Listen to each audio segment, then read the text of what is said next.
여러분, 캘리포니아. 네, 오늘은 제가 우리 임용을 준비하는 학생 여러분들을 위해서 특별한 게스트를 모셨어요. 제가 학교 다닐 때 룸메이트였던 언니인데요. 여러분에게 좋은 정보를 많이 알려줄 수 있을 것 같아서 모셨습니다. 자기소개 부탁드릴게요. 안녕하세요. 저는 오래전 켈리쌤이 교대를 다닐 때 룸메이트였고 켈리쌤과 똑같이 임용을 2번 쳤습니다. 첫 번째 임용은 경기도 임용을 쳤고 두 번째는 작년에 서울 임용고시에 운이 좋게 합격을 했지요. 가족들 문제로 다시 임용을 치게 됐는데 사실 제가 현직을 하고 있었잖아요. 알다시피.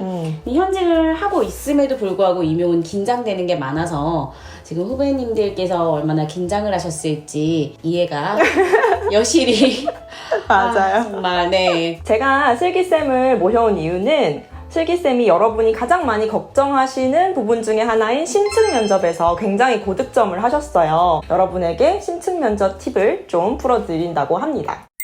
주변 모든 사람들이 너무 부담스럽게 하는 말이 면접은 문제 없잖아. 뭐 말 잘하는데 이렇게 얘기를 하는데 그게 사실 더 부담스러웠거든요. 사실 심층 면접은 저는 공부하는 거라고 생각을 해요. 지식에 대한 공부를 하고 말을 했을 때에는 저의 면접에 대한 논리성이나 풍부성이 달라져요. 지금도 후배님들 멘토링을 하고 있는데요. 멘토링 하기 전에 사실 저도 엄청 다시 공부를 했어요. 그러면 지금 시험이 얼마 남지 않았는데 이것만은 꼭 놓치지 않고 갔으면 좋겠다. 많은 학생들을 관찰하면서 심층 면접에서 자주 나오는 실수 같은 거 그런 거 생각하셔서 팁을 좀 주실 수 있을까요? 사실 제가 스터디할 때랑 제가 채점을 할 때 면접관의 입장이 되어보니까 중요하게 여겨지는 부분이 다르더라고요. 제가 함께 스터디를 했을 때 스터디원의 답변을 들을 때는 굉장히 열심히 들으려고 노력을 했어요. 그리고 이미 저도 많이 공부를 했고 그분들의 말투가 익숙했기 때문에 되게 잘 들렸어요. 그래서 저거 다 답 맞을 것 같은데? 다 만점 같은데? 이런 느낌으로 답을 들었다면 제가 이제 멘토링을 하러 가서 그분들의 답변을 들었을 때는 처음 듣는 분의 목소리, 어조, 그리고 빠르기 이런 것들도 신경이 쓰이고 선생님들께서 마스크를 쓰고 말씀을 하신단 말이에요. 그리고 굉장히 큰 교실에 테이블 하나만 두고 이야기를 하는 게 아니기 때문에 잘 안 들려요.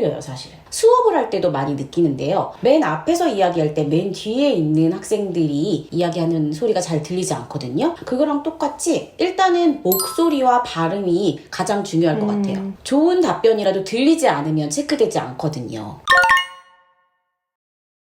구체적으로 첫 번째는 2갈씩 문장을 사용을 해주셨으면 좋겠어요. 가장 중요한 게 답변이 몇 가지 혹은 그에 대한 근거를 내시오라고 이야기를 하는데 보통 선생님들께서는 문장이 굉장히 길어요. 이거는 논술이 아니라 채점을 해야 되는 시험이기 때문에 그 답에 대한 부분은 짧게 말을 하는 게 좋을 것 같아요. 예를 들어서 아동의 문제 행동의 해결책을 제시하시오 라고 이야기를 했을 때 저는 아동의 무엇을 위한 상담을 진행하겠습니다 라고 하는 것보다는 첫째, 저는 아동과 개인 상담을 진행하겠습니다. 왜냐하면 해서 그 뒤에 붙일 수 있는 말들을 덧붙이시는 게 좋아요. 그렇게 되면 상담이라는 답변을 얻어가실 수 있고 뒤에 왜냐하면이라는 답변으로 논리성도 함께 가져가실 수 있어요. 그래서 2갈씩으로 답변을 하는 게 좋을 것 같습니다.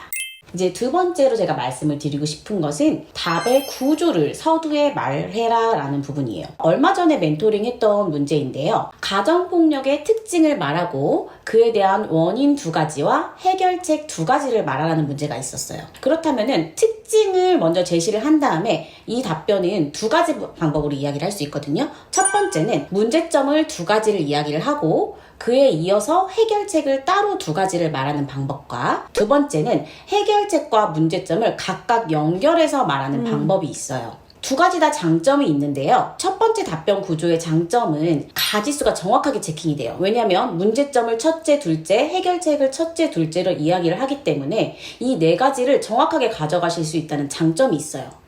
그런데 논리성은 약간 떨어지게 돼요. 왜냐하면 내가 제시한 문제점과 해결책이 말하는 시간이 약간 멀어지잖아요. 그럼 듣는 사람 입장에서는 할 수가 있어요.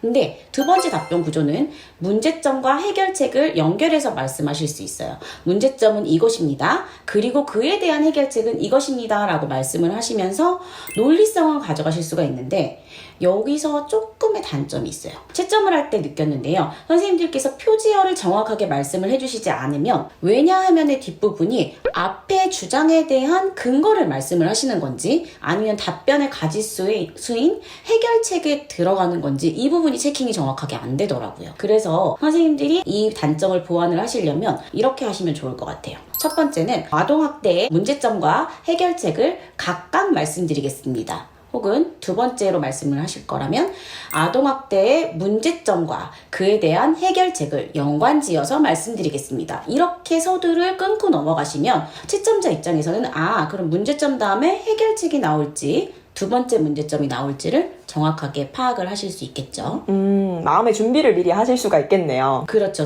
후루룩 넘어가지 않겠죠. 사실 채점관 입장에서 채점을 하다 보면은 잠깐 재채기가 나온다든지 아니면 잠깐 딴 생각을 하면 답변이 넘어가요. 맞아요. 너무 공감돼요. 영상 피드백은 다시 돌려볼 수 있거든요. 근데 영상 피드백을 켈리쌤도 해보셨겠지만 돌려보면서 채점을 해서 점수를 드리고 조언을 해드릴 수 있지만 정말 채점은 돌려볼 수 없잖아요. 맞아요. 그렇기 때문에 정확하게 말씀을 하시는 게 중요해요. 아시죠? 저 말 되게 빠른 거. 말을 잘하는 만큼 말이 좀 빠르시죠. 그래서 엄청 빨라서 천천히 하는 연습을 굉장히 많이 하고요. 촬영도 많이 했어요. 근데 제가 생각하기에 2배속으로 늦게 했다고 생각을 해도 제 영상을 돌려보면 듣는 사람 입장에서는 느리다는 느낌이 들지는 않더라고요. 그래서 천천히 또박또박 말씀하시는 연습을 하는 게 중요하실 것 같아요. 말씀을 하실 때 약간 높은 톤과 정확한 발음을 말씀을 하시려고 노력을 한다면 조금 더 밝고 좋은 인상을 심어주실 수가 있으세요. 나의 목소리가 굵고 낮음과 여부와는 상관없이 조금 밝은 목소리, 큰 목소리를 내려고 노력하시면 좋을 것 같아요. 맞아요. 이 부분 저한테 또 질문해주신 분 있었는데 저도 타고난 목소리가 그렇게 높은 목소리가 아니에요. 근데 저는 약간의 중점인 제 목소리를 장점으로 갖고 가거든요. 약간 너무 튀지 않으면서 좀 진지한 느낌을 줄 수 있어서 그래서 목소리가 낮다고 자신감을 잃지 마시고 거기에서 어떻게 악센트를 살릴 수 있느냐를 연습을 많이 하시면 좋을 것 같습니다. 세 번째로 만능 답변을 좀 활용하시라는 건데요. 사실 만능 답변은 여러분들이 너무나 많이 준비하시고 계세요. 그런데 제가 준비하면서 느꼈던 점 중에 하나는 논지와 논거 중에서 논지만을 많이 준비하신다는 거예요. 예를 들어서 아동의 문제 행동을 해결할 수 있는 해결책을 제시하시오 하면은 선생님들께서는 5가지 정도는 줄줄줄줄 나오세요.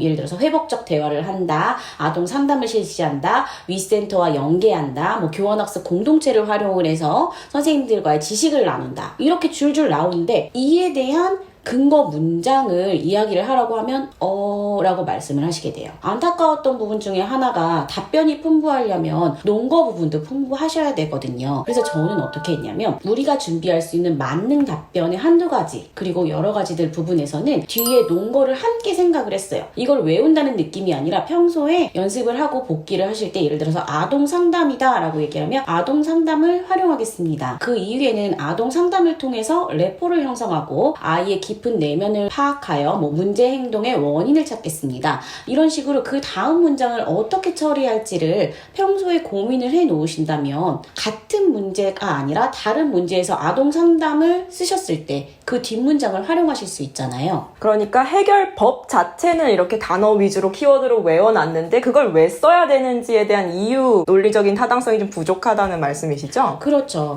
그 부분이 부족하니까 선생님들이 어떻게 되시냐면 답변이 풍부해지지 않고 뒤에 가서 정리 부분에서 1, 2분을 활용을 하시더라고요.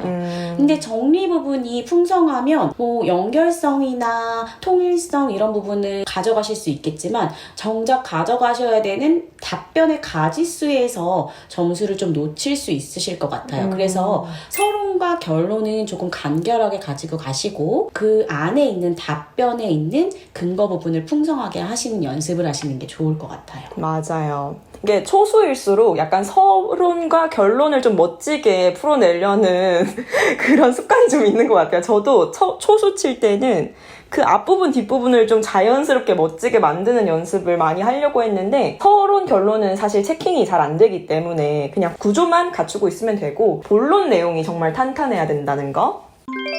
마지막 팁으로 선생님들 시책 고민을 되게 많이 하시는 것 같아요. 저도 스터디할 때 시책 파일 한 이만큼 되시죠? 이걸 어떻게 하지 고민을 하면서 일단 선생님들이 가장 많이 하시는 게 읽고 외우세요. 근데 외운 걸 사실 써먹을 수 있어야 하잖아요.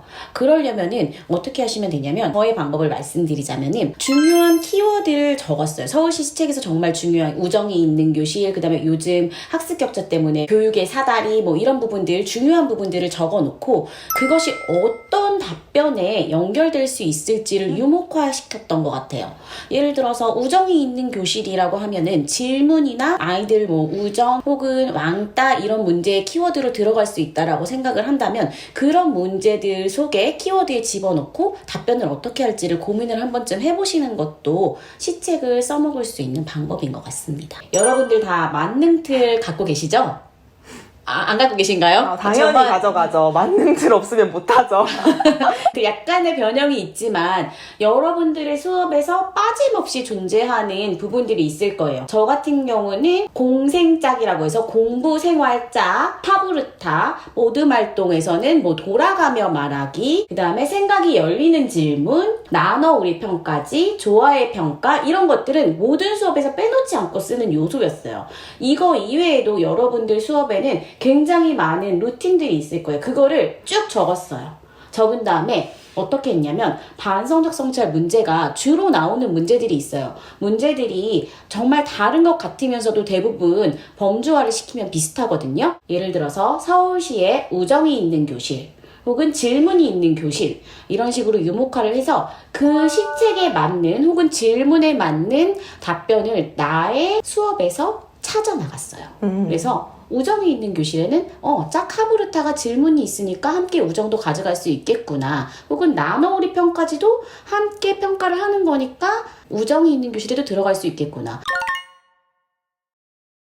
아까 제가 슬기쌤이랑 얘기를 나누는데 슬기쌤이 심층 면접 시험을 쳤을 때 아주 소수점이지만 깎인 이유를 아실 것 같다고 했거든요. 그래서 그 경험담을 잠시 풀어보도록 할게요. 그때 생각을 하니까 진짜 아직도 등골이 서늘한데요. 심층 면접 번호를 제가 3번을 뽑았었어요. 뽑고 보니까 너무 빠른 번호예요. 근데 사실 낭설들이 많잖아요. 앞번호를 하면 좋다거나 혹은 앞번호를 하면 점수가 너무 크리티컬하게 평균 점수만 준다거나 너무 많은 긴장을 했어요. 심층 면접 문제를 펼쳤는데 생각 외로 예상했던 범주였어요. 사실 코로나19는 누구나 예상하고 있는 범주잖아요. 그래서 열심히 답변을 써서 답변을 말씀을 드렸어요. 근데 면접관 세 분이 이렇게 앉아 계시는데 토론을 풀고 첫 번째 답변을 본격적으로 얘기를 하시는데 갑자기 답변지를 막 이렇게 넘기시는 거예요. 세 분이 다 동시에 너무 이게 한 장이 아니었어요. 막 2장, 3장을 넘기시는 거예요. 근데 사실 이전 시험에서는 그런 경우가 단 한 번도 없었거든요. 그래서 생각을 했죠.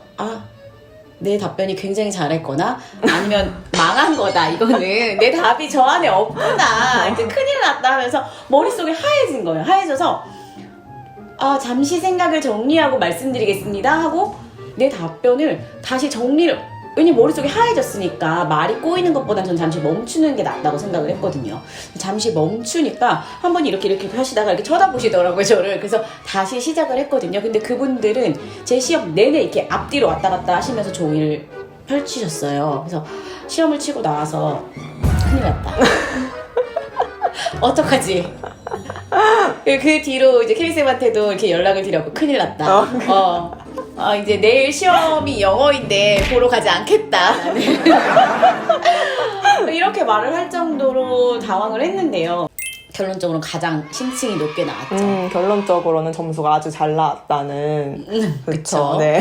그래서 드리고 싶은 말씀은 면접관님들의 태도, 되게 날카롭게 보시는 분들도 계세요. 그래서 날카로운 태도나 눈빛 혹은 나를 한 번도 안 쳐다본다고 해도 긴장하지 말라는 말씀을 드리고 싶어요. 오늘 여러분에게 조금이나마 도움 드리기 위해서 우리 슬기쌤 모셔봤는데 여러분에게 많은 도움 되었길 바랍니다. 그럼 여러분 시험 잘 치고 오세요. 안녕. 파이팅 하세요.